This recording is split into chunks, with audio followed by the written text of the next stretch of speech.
foi muito, Obrigada, muito, querida. muito, muito. Tá joia. Eu quero saudar toda essa igreja que está aqui hoje, com a graça e a paz do Senhor Jesus. Eu quero convidar aqueles que trouxeram a Bíblia para abrirem a Bíblia em Gênesis, no capítulo 26.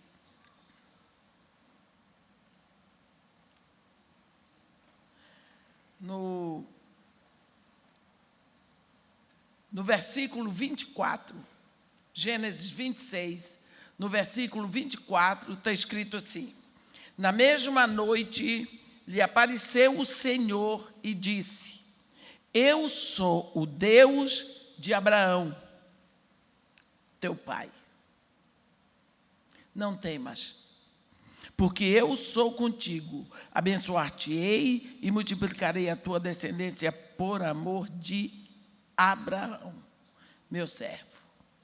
Então levantou ali um altar e, tendo invocado o nome do Senhor, armou a sua tenda, e os servos de Isaque ali abriram um poço.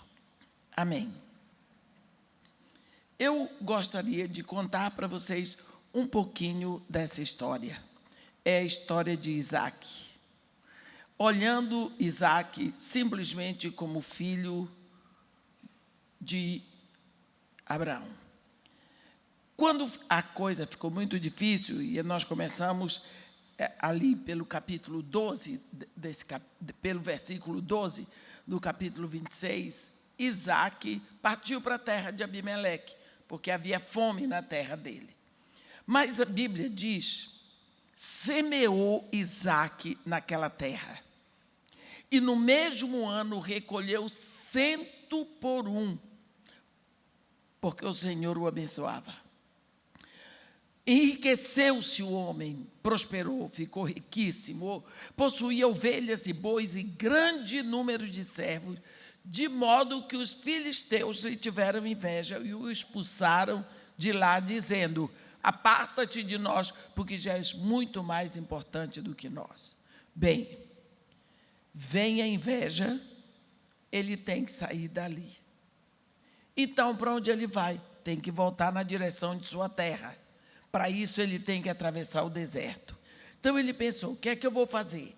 Eu vou seguir o caminho que meu pai uma vez já fez para cá, porque ele veio abrindo poços no deserto. E se um dia ele encontrou água, eu vou achar água também. Mas os filisteus tinham entulhado todos os poços que Abraão tinha cavado, enchendo de areia. Então, eles partiram para o deserto, e quando acharam o primeiro lugar, os servos de Isaque começaram a cavar, a tirar o entulho. E quando brotou a água, foi aquela festa, com certeza. E nós sabemos como é descendente de Abraão. Faz festa, grita, porque nós vemos os crentes aí fazendo isso tudo, é tudo igual. E os filisteus vieram e disseram, não, a água é nossa, é nossa. Os expulsaram de lá, esse poço se chamou Ezeque, que significa o poço da contenda. Continuaram descendo, depois acharam outro lugar, estava entulhado também, tiraram o entulho, tiraram, e surgiu a água, os filisteus vieram de novo. Agora, a briga foi muito séria. Então, chamaram esse poço de Sitna, que quer dizer ódio. Tiveram que continuar descendo. Aí acharam outro lugar. Depois de tirarem muito entulho, a água brotou, e esse poço se chamou Reobote, porque Isaque disse, agora nos deu lugar o Senhor e prosperaremos na terra. Por quê? Porque os filisteus não vieram mais. Agora que eles encontraram Reobote, eles seguem para Berseba. E a Bíblia diz, nesta mesma noite lhe apareceu o Senhor e lhe disse, eu sou o Deus de Abraão, teu pai.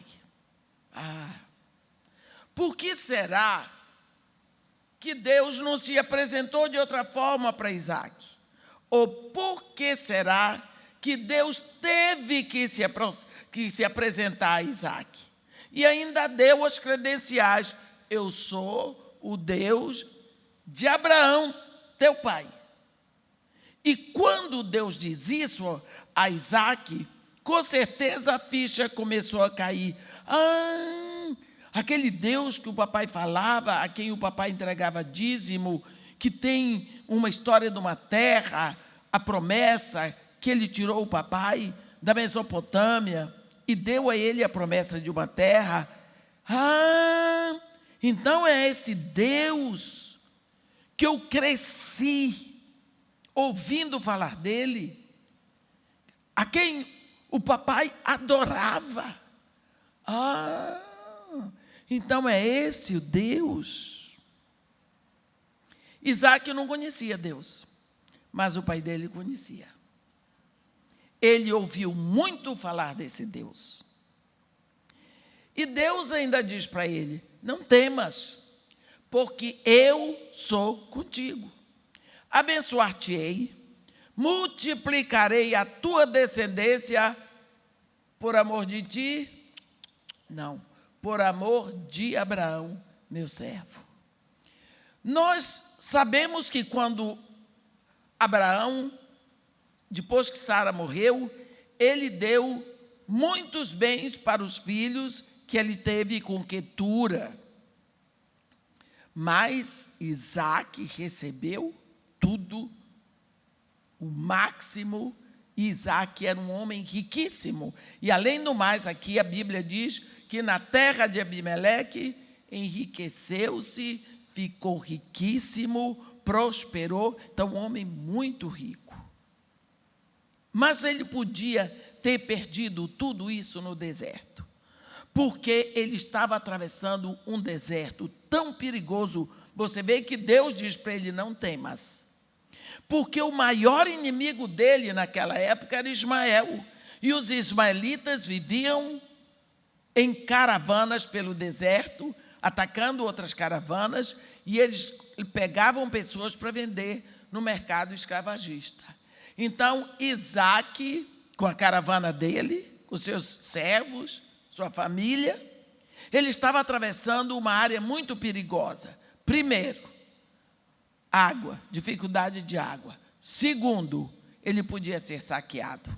Então, tudo que Isaque tinha poderia ter sido levado durante essa travessia no deserto. Mesmo desentulhando poços e os filisteus vindo tomar, esse homem não teve um prejuízo. E Deus, de propósito, deixou que ele saísse de todos os perigos, e lá no final, quando ele encontrou Reobote, que ele desceu para Berseba, a Bíblia diz: nesta mesma noite lhe apareceu o Senhor e disse: eu sou o Deus de Abraão, teu pai. O que Deus estava ensinando para Isaque, e o que a palavra está ensinando para nós hoje, é que nós podemos ser cristãos, nós estamos indo à igreja, criamos os nossos filhos nos princípios cristãos, tomamos todo o cuidado como Abraão e Sara tomaram, mas eles podem crescer sem conhecer a Deus. Eles podem crescer sem ter intimidade com Deus. Você veja que Isaque conhecia Deus de ouvir falar, porque Isaque se apresentou para ele. E quando porque Deus se apresentou a Isaque, e Deus deu credenciais: eu sou o Deus de Abraão, teu pai. Eu ouvi tanto falar do Senhor, muito prazer. Mas Deus diz: eu sou o Deus de Abraão, teu pai. Deus não diz: eu sou o teu Deus. Mas por que é que Deus, então, tem abençoado tanto Isaque? Não temas, eu sou contigo. Abençoar-te-ei, multiplicarei a tua descendência por amor de Abraão, meu servo. Então, de tudo que esse pai fez de bom por esse filho, o que vigorou foi a oração que ele deixou na poupança de Deus. Porque Abraão já tinha morrido, mas o Deus a quem ele orou não morreu. Abraão já tinha morrido, mas o fato dele ter adorado ao Deus que não morre foi que valeu para o filho dele. Nós, às vezes, nos esforçamos tanto para deixar dinheiro no mercado de capitais, diploma para os nossos filhos, bens, e isso não é pecado e não é errado. Mas, às vezes, nós nos esquecemos que o que mais conta para os nossos filhos é a vida e o relacionamento que nós temos com Deus. Vivemos no momento que dizemos, olha, mas a terra está totalmente corrompida. Nós lembramos de um homem, Noé, que fez o melhor negócio. A Bíblia diz que chegou o momento em que que a terra estava totalmente corrompida e violenta à vista de Deus, e Deus resolveu dar cabo do ser humano, dos seres vivos. Mas Deus encontrou um homem, esse homem era um pai. Ele tinha 3 filhos casados e tinha sua esposa. No meio de uma geração corrupta e violenta, Deus encontrou um homem. E porque este homem andava com Deus, ele salvou toda a sua família. Ele levou toda a sua família para dentro da arca da salvação. Nós não sabemos como eram os filhos de Noé, não sabemos como era a esposa de Noé, mas Noé, que era o cabeça da casa, ele levou toda a sua família para a arca da salvação. Seguramente não foram 40 dias agradáveis que eles passaram ali. Com certeza, porque cada dia a quantidade de excremento de animais ia aumentando.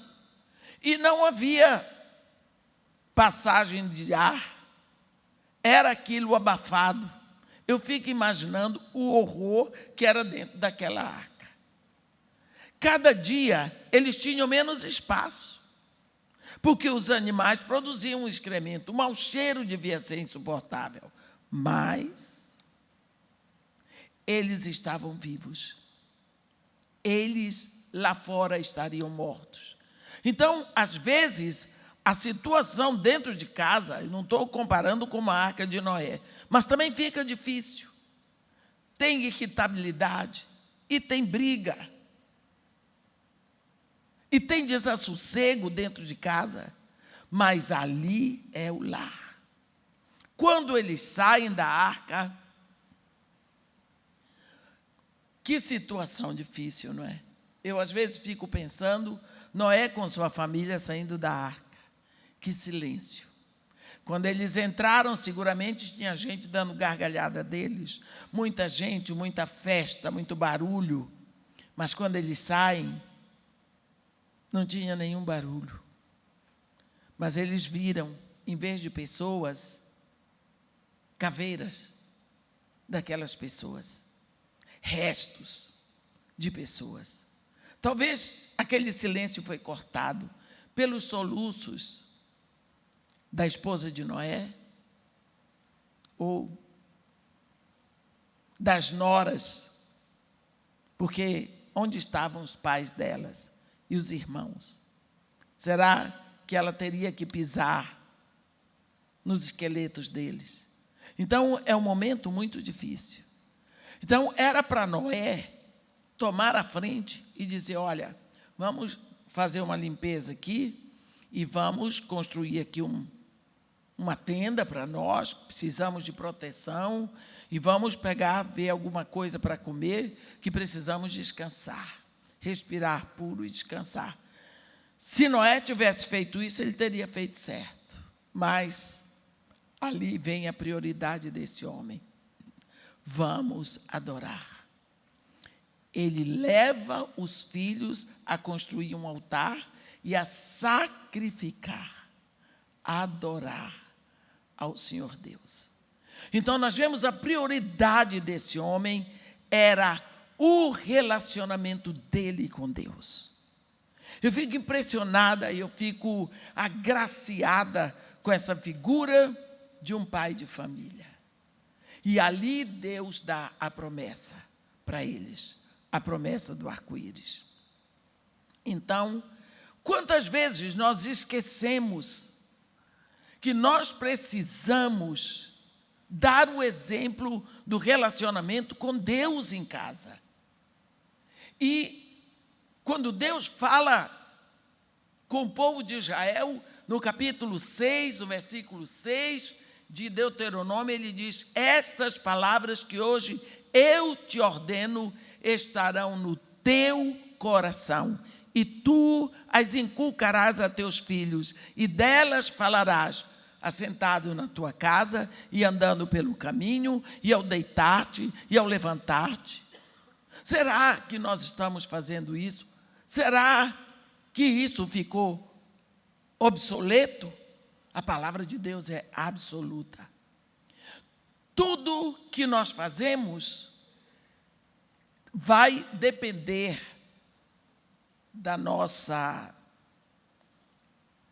do nosso relacionamento com Deus. Quando nós olhamos uma palavra de Jesus Cristo direta para os irmãos que estavam na igreja em Éfeso, ele usa um verbo muito forte. Ele usa o verbo abandonar. Ele diz: conheço as tuas obras, tanto o teu labor como a tua perseverança. Que igreja linda, não é? E que não podes suportar homens maus, e que puseste à prova os que a si mesmos se declaram apóstolos e não são, e os achastes mentirosos. E tens perseverança, e suportastes provas por causa do meu nome, e não te deixaste esmorecer. Se você pega o quadro dessa igreja, não vai ser